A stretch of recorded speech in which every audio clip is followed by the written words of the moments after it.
Hello friends, मैं हूं संगीता और आप देख रहे हैं सम सॉल्यूशन यूट्यूब चैनल। तो सब्सक्राइब कीजिए नए वीडियोस का नोटिफिकेशन पाने के लिए। तो चलिए देखते जाइए और सीखते जाइए। Let's start now. तो आज हम लोग सीखेंगे धातु रूप। धातु रूप में पहला लकार है लट लकार वर्तमान काल, है ना। तो पट पट में पढ़ना होता है। पट धातु के सभी रूपों को संस्कृत में देखेंगे और उसके हिंदी अनुवाद को भी देखेंगे। तो चलिए पहले इस बॉक्स के बारे में जान लेते हैं। इस बॉक्स के सहारे हम संस्कृत में अनुवाद नहीं, संस्कृत में प्रयोग तथा हिंदी में अनुवाद कैसे कर सकते हैं इस बॉक्स के सहायता से। तो चलिए हम इसके प्रयोगों को देखेंगे। सबसे पहले ये पहला वाला बॉक्स देखते हैं। पहला वाला बॉक्स में है पुरुष। पुरुष में है प्रथम पुरुष, मध्यम पुरुष, उत्तम पुरुष, है ना। इसके बाद इधर है एक वचन, द्विवचन, बहुवचन, है ना।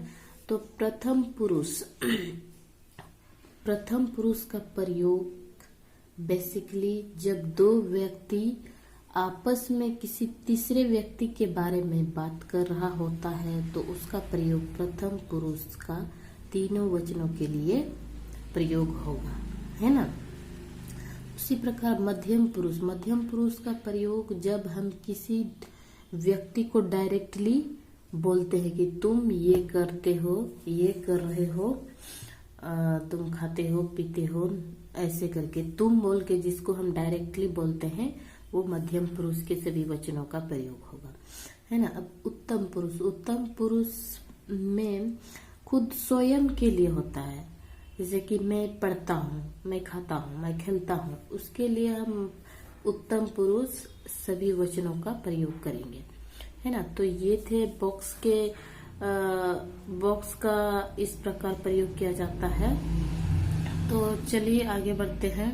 एक बात जान लीजिए कि ये धातु रूप में 5 लकार है। तो पहला लकार है ये लट लकार, इसके बाद लिट लकार, लंग लकार, लोट लकार, विधिलिंग पढ़ेंगे। तो सबसे पहला ये पहला सीरीज है, ये लकार का सीरीज वीडियो हमने तैयार कर रखा है। तो पहला है लट लकार, है ना।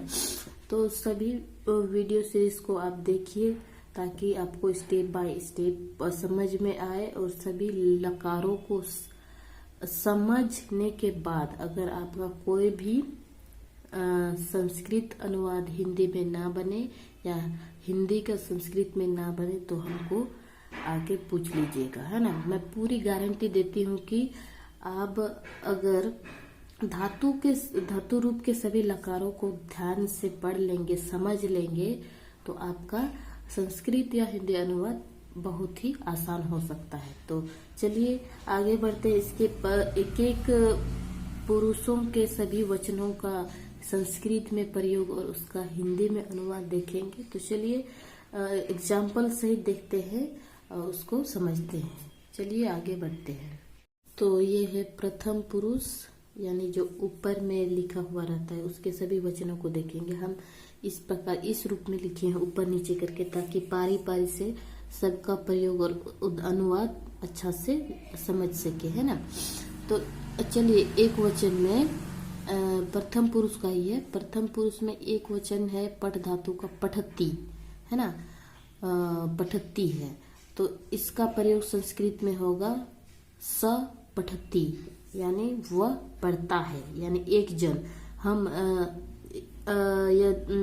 ऐसे समझते हैं कि मेरे साथ कोई व्यक्ति है, उसको हम किसी तीसरे व्यक्ति को बता रहे हैं कि वह पढ़ता है, यानी एक जन पढ़ रहा है ना।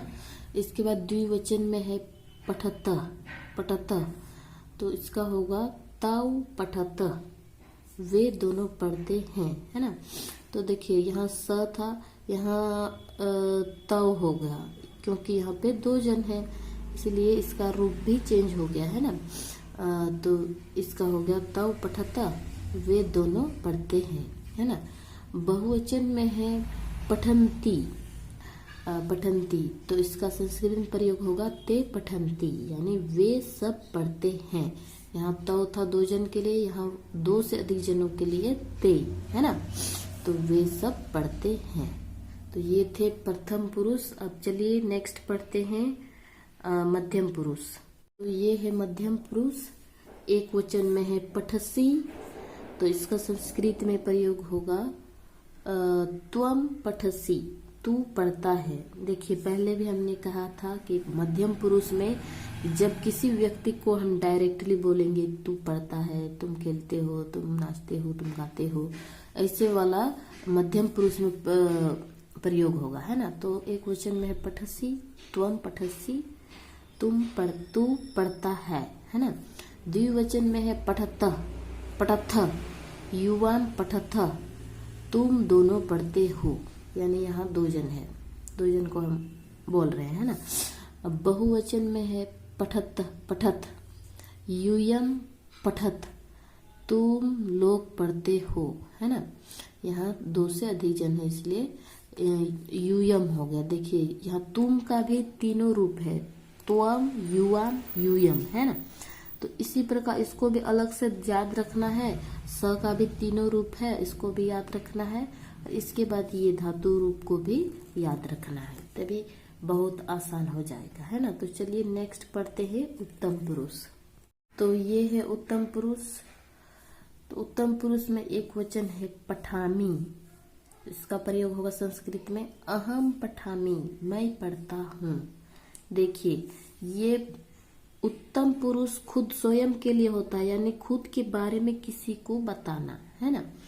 तो यहाँ सिर्फ मैं के लिए होगा, खुद के बारे में बताना। और द्विवचन में पठावा, आवाम पठावा, हम दोनों पढ़ते हैं, यानी मेरे साथ अगर कोई है तो वो भी अगर पढ़ रहा है तो किसी को बताना, है ना। तो बहुवचन में होगा पठामा, यानी वयम पठामा, हम लोग पढ़ते हैं, है ना। यहाँ दो से अधिक जन हम लोग हैं तो उसके बारे में किसी को बताना। तो ये था तीनों पुरुषों का प्रयोग, है ना, इसी प्रकार होता है।